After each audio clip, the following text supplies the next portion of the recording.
नमस्कार दोस्तों, स्वागत है आप सभी का डिजिटल तैयारी में। मैं सौरभ भारती आप सभी का हार्दिक स्वागत करता हूं। दोस्तों, प्लेटफॉर्म बुक का हम लोग सॉल्यूशन कर रहे थे और ग्रुप डी रेलवे में जो पेपर आए हैं उनका सॉल्यूशन हम चल रहा है हमारा।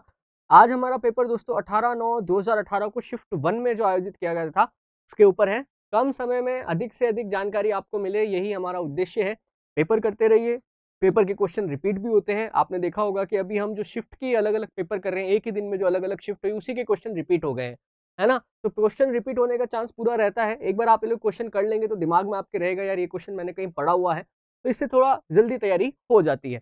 तो देखो, पहला क्वेश्चन जो अपन ले रहे हैं इसमें था, भारत के विकास में विदेशी भारतीय समुदाय के योगदान को चिन्हित करने के लिए 9 जनवरी को हर साल निम्नलिखित में से कौन सा आयोजन किया जाता है। देखो, हर साल 9 जनवरी को जो है अपन प्रवासी भारतीय दिवस मनाते हैं। कौन सा? प्रवासी भारतीय दिवस। ये रहा प्रवासी भारतीय दिवस, ठीक है। प्रवासी भारतीय दिवस हर साल मनाया जाता है। ये एक्चुअली 9 जनवरी 1915 को जो है ना, गांधी जी भारत लौटे थे। 9 जनवरी 1915 को गांधी जी साउथ अफ्रीका से भारत आए थे। तो 2003 से हमने प्रवासी भारतीय दिवस यानी कि NRI day, non resident of India जो डे है वो मनाना शुरू किया था। देखिए दोस्तों, नेक्स्ट क्वेश्चन क्या है। 80 मीटर की ऊंचाई से गेंद गिराई जाती है, चौथे सेकंड में तय की गई दूरी क्या होगी। देखो, ये क्वेश्चन आया है, ये जो आपने पढ़े होंगे गति के समीकरण, इक्वेशन ऑफ मोशन। 4 इक्वेशन थी, उसके अंदर एक इक्वेशन ये थी, अगर आपको याद हो तो वैसे तो इक्वेशन तो थी s बराबर a/2 2n-1। इक्वेशन तो ये थी, पर इसको अपन चेंज कर सकते हैं। s की जगह अपन लिख सकते हैं h, है ना। a की जगह अपन लिख सकते हैं g/2 एंड 2n-1। यहाँ पे देखो, आपको h फाइंड आउट करना है। ये क्या होता है कि किसी एक पर्टिकुलर मोमेंट के ऊपर, मतलब एक पर्टिकुलर सेकंड के ऊपर h आपको निकालना है या s आपको निकालना है। h का मतलब तो होता है हाइट और s का मतलब होता है डिस्टेंस, है ना। तो यहाँ पे हाइट निकालनी है, इसलिए मैं h बोल रहा हूँ बार बार। तो एक पर्टिकुलर सेकंड यानी कि n के ऊपर आपको निकालना है कि इतने सेकंड में उसने कितनी हाइट तय की होगी, है ना। तो अपन लिख देते हैं g, यहाँ पे कितना दे रखा है, g दे रखा है 10, तो 10 लिख दो अपॉन 2n। यहाँ पे n है वो पर्टिकुलर सेकंड जिसके ऊपर आपको हाइट निकालनी है, तो वो n कितना है 4। ये हो गया 4 - 1। अब इसको सॉल्व कर लो आप, ये कितना आएगा, 2 पंजे 10, 5 4 दूनी 8, और 8 में से 1 गया तो कितना आएगा 7, है ना। और 7 पंजे 35, तो आंसर क्या आ जाएगा आपका 35 मीटर। आंसर क्या आ जाएगा आपका 35 मीटर। ये इस तरीके से होगा, ये सिंपल है यार। ये क्या है, वो गति के समीकरण में एक चौथा समीकरण आता है। 3 समीकरण तो है ही है, v बराबर u प्लस एटी, एस बराबर u t plus half a t square, v square बराबर 2 square plus u square plus 2as, है ना। और चौथा समीकरण होता है nth सेकंड के अंदर आपको डिस्टेंस निकालने का फॉर्मूला। उसका फॉर्मूला होता है ये, ठीक है। अब डिस्टेंस हो तो हॉरिजॉन्टल में डिस्टेंस होती है, वर्टिकल में हाइट होती है। नेक्स्ट देखो, आधुनिक आवर्त सारणी के किस समूह में हैलोजन रखा जाता है। तो आपने कभी आवर्त सारणी देखी हो तो उसमें लास्ट वाला जो ग्रुप आता है 17th ग्रुप आता है, जिसमें फ्लोरीन, नियॉन और ये सारी चीजें होती है ना, जिसके आखिरी में क्या होता है, आखिरी कक्ष के अंदर एक इलेक्ट्रॉन फ्री होता है ना। तो ये सारी इसमें आती है, फ्लोरीन, क्लोरीन, ब्रोमीन, आयोडाइड, ये सब हैलोजन में आती है।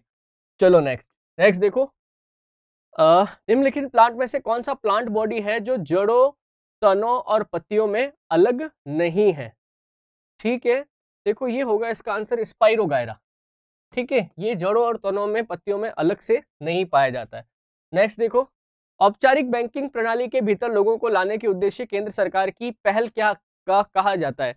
आपको पता हो 2016 के अंदर ये चलाई गई थी प्रधानमंत्री जन धन योजना, जिसके अंतर्गत जो ग्रामीण परिवेश के लोग हैं उनको खाते खुलाने के लिए, मतलब जीरो बैलेंस खाते खुलाने के लिए प्रेरित किया गया था। तो वो थी जन धन, प्रधानमंत्री जन धन योजना, ठीक है। नेक्स्ट देखो, यूरोप की सबसे लंबी नदी वोल्गा है। यूरोप की सबसे लंबी नदी कौन सी है, रूस देश में बहती है। और इस नदी का समापन कहाँ होता है, ये नदी गिरती है जाके कैस्पियन सागर में। ये नदी कहाँ जाके गिरती है, कैस्पियन सागर में जाके गिरती है। नेक्स्ट देखो, देश में महत्वपूर्ण समस्याओं के समाधान के लिए मशीन लर्निंग और आर्टिफिशियल इंटेलिजेंस का उपयोग करने वाले भारतीय स्टार्टअप के लिए विशेष रूप से तैयार विस्तृत परामर्श प्रोग्राम, इसका नाम रखा गया था लॉन्च पैड एक्सीलेटर इंडिया। इसका यह था कि made in India program artificial intelligence और मशीन लैंग्वेज के ऊपर कंबाइन करके लाइए, इसमें आपको सरकार सहयोग देगी। बेसिकली क्या है कि ये मेक इन इंडिया इनिशिएटिव को बढ़ावा देने के लिए हमारे जो यंग प्रोग्रामर्स हैं, आर्टिफिशियल इंटेलिजेंस पे काम करने वाले जो लोग हैं वो नए आइडिया के साथ आए, इसमें आपको सरकार सहयोग देगी, तो बिल्कुल ठीक है ये। नेक्स्ट देखिए, रासायनिक अभिक्रिया जिसमें गर्मी उत्पन्न होती है उसको कहते हैं ऊष्माक्षेपी अभिक्रिया, एक्सोथर्मिक। ऊष्माक्षेपी मतलब छोड़ना, जैसे कि आप चूने को पानी में मिला दो, वो ऊष्माक्षेपी। अमोनिया बनने की अभिक्रिया जो होती है नाइट्रोजन हाइड्रोजन, उसमें भी एनर्जी निकलती है। करेवा मिट्टी एक प्रकार है जो भारतीय राज्य में पाई जाती है। देखो करेवा मिट्टी आपको मिलेगी जम्मू कश्मीर में, खास करके कश्मीर में भी श्रीनगर और बारामूला के आसपास। ये एक मिट्टी है, एक विशेष प्रकार की मिट्टी है करेवा, जिसके अंदर केसर की खेती होती है। किसकी? केसर। केसर होता है ना सेफ्रॉन, सेफ्रॉन की खेती किसमें होती है? करेवा मिट्टी में। नेक्स्ट देखो, विद्युत बल्ब में आमतौर पर रासायनिक रूप से निष्क्रिय गैस भरी होती है। देखो वैसे तो विद्युत बल्ब के अंदर ऑर्गन गैस भरी जाती है जो कि एकदम इनर्ट गैस होती है, निष्क्रिय गैस होती है, बट ऑर्गन के अलावा आप नाइट्रोजन गैस भी भर सकते हैं। नाइट्रोजन गैस भी जो है वो निष्क्रिय गैस की तरह काम करती है। नेक्स्ट देखिए, दो प्रतिरोध 10 ओम और 20 ओम श्रृंखला में 6 वोल्ट की बैटरी से जुड़े हुए हैं, सर्किट में विद्युत धारा क्या होगी? बड़ा आसान सवाल है। देखो अपने पास फॉर्मूला क्या है? V = IR, ये है ना नॉर्मल फॉर्मूला। अब इसमें क्या है? R, पहले तो R इक्विवेलेंट निकालना पड़ेगा, यानी कि टोटल प्रतिरोध कितना है, कुल प्रतिरोध कितना है। अब ये खुद कह रहा है श्रृंखला में जुड़े हुए हैं। श्रृंखला का मतलब है जैसे कि आप इसका सर्किट बना के देखोगे तो ये ऐसे बनेगा, यानी कि एक अपने पास कितना 10 ओम का प्रतिरोध है, एक 20 ओम का प्रतिरोध है, और वोल्टेज अपने पास कितना है 6 वोल्ट का है ना। अब इसमें अपन को करंट निकालनी है, करंट कितनी होगी? तो सीरीज के अंदर है तो दोनों रेजिस्टेंस को पहले तो जोड़ दो, तो आर इक्विवेलेंट कितना आ जाएगा? 30 आ जाएगा। अब वोल्टेज अपने पास है ही है कितना 6 वोल्ट, और आई निकालना है, तो आई बराबर कितना हो जाएगा? आई बराबर V/R हो जाएगा ना। इसके इस फॉर्मूले से देखो, आई रखेंगे V के नीचे क्या आ जाएगा? R आ जाएगा, ठीक है। अब V कितना है अपने पास? 6 वोल्ट है, और R कितना है अपने पास? R टोटल 30 वोल्ट है, तो ये कितना हो गया? 6 कम 6, 6 पंजे 30, ये 1/5 हो गया। 5 0.2 एम्पियर, ये रहा 0.2 एम्पियर, ठीक है। चलो नेक्स्ट, कॉइल की गति की दिशा चुंबक क्षेत्र के सापेक्ष होने पर प्रेरित धारा सबसे अधिक होती है। यार ये राइट हैंड थंब रूल है, जिसके अंतर्गत क्या होता है कि जब आपका चुंबकीय क्षेत्र जो है वो विद्युत धारा के लंबवत यानी 90 डिग्री पे होता है, तब धारा का मान मैक्सिमम होता है, ठीक है। ये बड़ा सिंपल सवाल था, ठीक है, सीधा थ्योरी है, इसमें कोई फॉर्मूला नहीं डायरेक्ट। यजुवेंद्र चहल, ये तो अपने फेमस स्पिनर है, क्रिकेट खेलते हैं, यजुवेंद्र चहल। दिए गए विलयन में पीएच पर विचार करें, किस विलयन में हाइड्रोजन आयन की उच्चतम सांद्रता है? देखो पीएच का मान कहां से? 0 से 7 और 7 से 14 के बीच में होता है ना, तो बेसिकली वैसे 1 से 7 होगा पीएच, 1 से 7, 7 से 14। भाई पीएच जितनी ज्यादा होगी, ठीक है, यानी कि आप देखो 1 से 7 मतलब पीएच जितनी कम होगी टुवर्ड्स 1 जितना होगा, उतना ही ज्यादा वो विलयन कैसा होगा? एसिडिक होगा, अम्लीय होगा। और अम्लीय विलयन तब ज्यादा होता है जब उसके अंदर हाइड्रोजन आयन बहुत ज्यादा होते हैं। जितने ज्यादा हाइड्रोजन आयन उतने ज्यादा एसिडिटी, ठीक है। तो पीएच स्केल पर जितना कम मान होगा आपका, जितना आप कम मान हो, जितना एक की तरफ हो, उतना ज्यादा आपकी एसिडिटी ज्यादा है। तो ये उच्चतम सांद्रता ही पूछ रहा है, और सांद्रता हमेशा किसकी? हाइड्रोजन आयन की होती है। तो आप देखो 4.7, 8.0, 2.4, 10.1, इसमें सबसे कम कौन सा है? 2.4। तो आंसर क्या हो जाएगा? 2.4 जो है सबसे ज्यादा एसिडिक है, यानी कि जिसमें सबसे ज्यादा हाइड्रोजन आयन की कंसंट्रेशन होगी। श्रवण रेंज से नीचे आवृत्ति की तरंगों, आवृत्ति के साथ ध्वनि तरंगों को क्या कहा जाता है? देखो ध्वनि तरंगे जो है ना 20 हर्ट्ज से 20,000 हर्ट्ज जो है ये श्रव्य तरंगे कहलाती है, ऑडिबल वेव्स कहलाती है। 20 हर्ट्ज से नीचे जो भी होती है ना उनको बोलते हैं अपन इंफ्रासोनिक, यानी कि अश्रव्य तरंग कह सकते, जो अपन को तो बिल्कुल सुनाई नहीं देती है। और 20,000 हर्ट्ज है, ये 20,000 लिखना था यहाँ पे, 20,000 हर्ट्ज से ज्यादा जो होती है ना उनको अल्ट्रासोनिक बोलते हैं, ठीक है। तो इसने कितनी पूछी है? श्रवण रेंज से नीचे यानी 20 हर्ट्ज से भी नीचे, तो उनको इंफ्रासोनिक बोलते हैं अपन, इंफ्रासोनिक। नेक्स्ट देखो, निम्न में से कौन सा लचीला और कोमल है? तांबा धातु जो है यार ये बहुत ही कोमल और लचीली, आराम से मुड़ जाती है तांबा धातु। नेक्स्ट देखो, वाटरलू का युद्ध किस वर्ष लगाया? देखो वाटरलू का युद्ध लड़ा गया था 1815 में। इस युद्ध के अंदर नेपोलियन की हार हुई थी। नेपोलियन बोनापार्ट का नाम सुना होगा आपने, फ्रांस का राजा था। इस युद्ध में अंतिम रूप से नेपोलियन हार गया था, उसके बाद उसे सेंट हेलेना द्वीप पर निर्वासित कर दिया गया था। नेक्स्ट देखिए, कैल्शियम हाइड्रोक्साइड का सही सूत्र क्या है? कैल्शियम हाइड्रोक्साइड का सही सूत्र है ये, बिल्कुल ठीक है। नेक्स्ट देखो, वेलुथम्पी दलवा किस भारतीय रियासत से जुड़े थे? उन्होंने अंग्रेजों के विरुद्ध के लिए जाना जाता है। देखो वेलुथम्पी जो है ये त्रावणकोर रियासत से संबंध रखते हैं, वर्तमान में केरल जो है, यहाँ पर दलितों के अधिकार के लिए ये वेलुथम्पी विद्रोह हुआ था। दलितों को मंदिर वगैरह नहीं जाने दिया जाता था। चंद्रमा पर किसी वस्तु का भार पृथ्वी पर इसके भार का कितना है? तो कई बार हो गया सवाल यार, कल वाले पेपर में भी था, 1/6 गुना, यानी कि पृथ्वी पर कोई 60 किलो का है तो वहां जाके वो 10 kg भारी आएगा उसका। नेक्स्ट देखो, निम्नलिखित में से कौन से यौगिक में क्रिस्टलीकरण का पानी नहीं है? क्रिस्टलीकरण का पानी नहीं है, बेकिंग सोडा के अंदर नहीं होगा यार। NaHCO3 होता है ना, NaHCO3 सोडियम बाइकार्बोनेट, उसके अंदर मतलब ये बाकी जो भी है ना, copper sulphate, gypsum, washing soda, इसके अंदर क्या है, पानी के भी अणु होते हैं, किसी में 2 होते हैं, किसी में 10 होते हैं, है ना। इसके अंदर पानी का कोई भी अणु नहीं है, इसीलिए ये ऐसा क्वेश्चन है। O2 का उपयोग करके पाइरुवेट का विभाजन होता है। यार ये तो बायोलॉजी का सवाल है एक्चुअली। ये पाइरुवेट जो है ये हमारी कोशिकाओं में पाया जाता है और O2 का उपयोग करके, ऑक्सीजन का उपयोग करके ये माइटोकॉन्ड्रिया में पलट जाता है। नेक्स्ट देखो, 120 वॉट के एक विद्युत लैंप का प्रतिदिन 8 घंटे उपयोग किया जाता है। लैंप द्वारा एक दिन में प्रयुक्त की गई ऊर्जा यूनिट की गणना कीजिए। देखो ये कैसे करेंगे, इसमें क्या होता है, 1 unit equal to power into time, kilowatt है ना, वाट है ना, तो इसको बटा 1000 कर देना, ठीक है। क्योंकि एक यूनिट क्या होता है यार, एक यूनिट जो होता है ना वो 1 किलोवाट घंटे के बराबर होती है, 1 किलोवाट घंटे के बराबर होती है, इसलिए यहाँ पे 1000 का भाग देना पड़ेगा। एक यूनिट ये होता है भाई, इसीलिए क्या है, अपन ने ये वॉट जो है इसको तो लिख दिया, ये पावर की यूनिट हमेशा क्या होती है, वॉट होती है। आवर के लिए अपन ने क्या लिख दिया, टाइम, और वॉट को आप किलोवाट को वॉट में चेंज करेंगे तो अपना बटा 1000 आ जाएगा, ठीक है।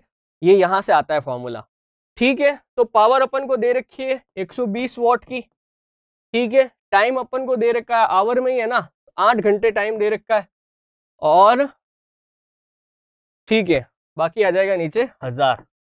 देखो कितना हो जाएगा ये, 12 8 96 96/100, तो ये 2 जीरो लग जाएंगे, आ जाएगा 0.96 यूनिट्स, ठीक है क्या, हाँ ये रहा 0.96 यूनिट, बिल्कुल सही है।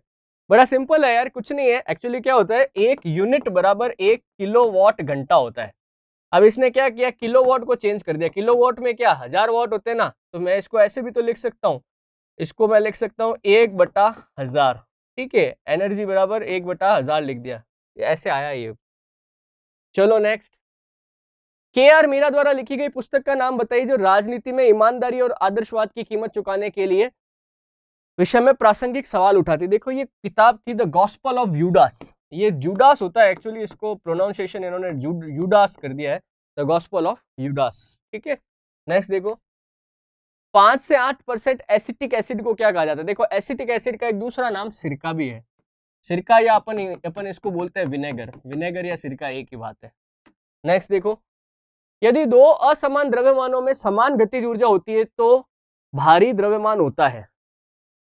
देखो यार गतिज ऊर्जा समान, यानी कि हाफ m1 कर दूं इसको तो v², और इसको मैं हाफ m2 कर दूं तो v², तो इनकी गति भी समान होनी चाहिए, v² सेम होना चाहिए, समान गति होगी।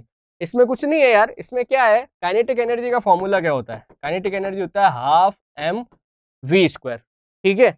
अब ये कह रहा है कि मान लो, पहले से ही मान लो कि दोनों ऑब्जेक्ट जो है जिसका मास m1 है और जिसका मास m2 है, उन दोनों की काइनेटिक एनर्जी बराबर है, कह रहा है ना समान गतिज ऊर्जा, ठीक है। तो दोनों की काइनेटिक एनर्जी बराबर है तो हाफ m1 v² और हाफ m2 v²। m1 और m2 तो वैसे भी अलग अलग है, वो खुद ही कह रहा है असमान द्रव्यमान है, तो v तो अब सेम होना चाहिए ना, तभी तो इक्वल आएगा ये मामला। अगर v सेम नहीं होगा तो इक्वल कैसे आएगा, ठीक है। तो ये इसमें क्या करना था अपन को, इसको दोनों को बराबर रख दो, m1 और m2 अगर अलग है तो v हमेशा बराबर ही होगा, यानी कि समान गति रहेगी। नेक्स्ट देखो, निम्नलिखित में से कौन सा जानवर मुक्कलन बडिंग द्वारा पुनरुत्पादित होता है और पुनर्जन्म कार्यान्वित करता है? देखो बडिंग क्या होती है, ये ऐसे जैसे खासकर ये हाइड्रा में होती है, हाइड्रा मतलब एक खुश्की जीव है, कुछ इस तरीके से दिखता है हाइड्रा। हाइड्रा के अंदर क्या होता है, जैसे इसका जो शरीर है ना, इसमें से एक ऐसे छोटा सा एक पार्ट है ना, ऐसे निकलना शुरू हो जाता है, जैसे कोई एक पार्ट अलग हो रहा है ना, धीरे धीरे क्या होता है, ये पार्ट बढ़ता जाता है और फिर एकदम दिन आता है जब ये इससे अलग हो जाता है और एकदम आइडेंटिकल सेल बन जाती है। इसको बडिंग बोलते हैं। नेक्स्ट देखो, वह बिंदु जहां पर एक वस्तु का संपूर्ण भार कार्य करता है उसे क्या कहते हैं? देखो, किसी भी बॉडी का जो ग्रेविटेशन सेंटर होता है ना, सेंटर ऑफ ग्रेविटी जो होता है, उस पूरी बॉडी का भार उसके ऊपर केंद्रित रहता है, तो गुरुत्वाकर्षण का केंद्र कहते हैं। नेक्स्ट देखो, निम्नलिखित में से कौन सा सरल स्थायी उत्तक नहीं है? ये होगा जाइलम। जाइलम सरल उत्तक नहीं है यार। जाइलम जो है कॉम्प्लेक्स है, इसके अंदर क्या होता है कि सब तरह की चीजें इसमें आपको अलग अलग मिलती है, सरल उत्तक नहीं है। सरल उत्तक होता है जिसमें एक ही प्रकार की कोशिकाएं होती है। परमाणु संख्या के आधार पर तत्वों को किसने वर्गीकृत किया? परमाणु संख्या या एटॉमिक नंबर पर जो अपनी पीरियोडिक टेबल दी थी वो किसने दी थी? मोजले ने दी थी, है ना। मेंडलीव ने जो टेबल दी थी वो एटॉमिक वेट के ऊपर दी थी, परमाणु भार के ऊपर दी थी। ठीक है, चलो नेक्स्ट। कौन सा हार्मोन युवावस्था के समय लड़कों में दिखाई देने वाली उपस्थिति में बदलाव लाता है? भाई पुरुषों का हार्मोन कौन सा है? टेस्टोस्टेरोन है, इसी से ये दाढ़ी मूंछ का उगना वगैरह ये सारी चीजें होती। नेक्स्ट देखो, प्रकाश की किरण पानी से ग्लास तक जाती है या झुकता है? पानी से ग्लास तक। अच्छा देखो यार, एक तो पानी है और एक ग्लास है, ठीक है, पानी और ग्लास, ठीक है, पानी डेंस है, ठीक है ठीक है। इसका आंसर होगा यार ये अभिलंब की ओर मुड़ेगी और ये धीमा हो जाएगा। एक्चुअली क्या होता है यार, ये अपवर्तन की घटना है, रिफ्रैक्शन की घटना है, ठीक है। अपवर्तन में क्या होता है कि जब भी प्रकाश की किरण किसी विरल माध्यम से, विरल मतलब रेयर, से किसी सघन माध्यम में प्रवेश करती है, विरल से किसमें? सघन यानी कि डेंस। अब देखो पानी और ग्लास को कंपेयर करो, तो पानी ग्लास को कंपेयर करोगे तो पानी क्या है? एक विरल यानी कि रेयर मीडियम है, जबकि ग्लास क्या है? एक डेंस मीडियम है। तो जैसे ही वो विरल माध्यम से सघन माध्यम में आती है, यानी रेयर से डेंस में आती है, तो प्रकाश की किरण थोड़ी धीमी हो जाती है, और जब वो धीमी होती है तो ये जो अभिलंब है, नॉर्मल बोलते हैं इसको, नॉर्मल, इसने क्या डायरेक्ट वो कर दिया यार, क्या बोलते हैं उसको, गूगल ट्रांसलेशन, नॉर्मल लिखना चाहिए, इसने सामान्य कर दिया। सामान्य कुछ नहीं होता है, इसको हिंदी में बोलते हैं अभिलंब। क्या बोलते हैं? अभिलंब। इसने सामान्य लिख दिया इसको। तो ये क्या करती है? टुवार्ड्स द नॉर्मल आ जाती है। और अगर ये उल्टा हो जाए कि आपके पास कोई सघन माध्यम था और वो विरल माध्यम में आ जाए, उल्टा कर दे, मतलब डेंस टू रेयर मीडियम में आ जाए, तो अभिलंब से दूर हट जाती है और इसकी स्पीड बढ़ जाती है। But according to this question ये अभिलंब की ओर मुड़ जाती है और धीमी हो जाती है, क्योंकि कांच जो है वो पानी की तुलना में क्या है? डेंस है, यानी कि सघन है। तो ये शायद लास्ट क्वेश्चन था अपने इस पेपर का। ओके, तो दोस्तों ये था हमारा आज का पेपर। अच्छे क्वेश्चन आते हैं यार, अगर आप देख पा रहे हैं, साइंस के बहुत अच्छे क्वेश्चन आते हैं, न्यूमेरिकल भी आते हैं, तो इनकी प्रैक्टिस करिए। जनरली जैसा मैंने पहले भी बताया था, कुछ ऐसे फिक्स टॉपिक है, उसी में से सवाल बन सकते हैं, न्यूमेरिकल वहीं से बन सकता है, तो उसकी आप जरूर प्रैक्टिस करके जाएं। क्वेश्चन ठीक है, अपन ऑलमोस्ट 34-35 सवाल आते हैं, तो 20-25 आराम से कर सकते हैं, अच्छे नंबर आ सकते हैं इसमें अगर आप ढंग से प्रैक्टिस करो तो। ठीक है, तो दोस्तों ये क्लास में यहीं समाप्त करो, मिलते हैं वापस नेक्स्ट क्लास में, तब तक के लिए धन्यवाद। Please like share subscribe.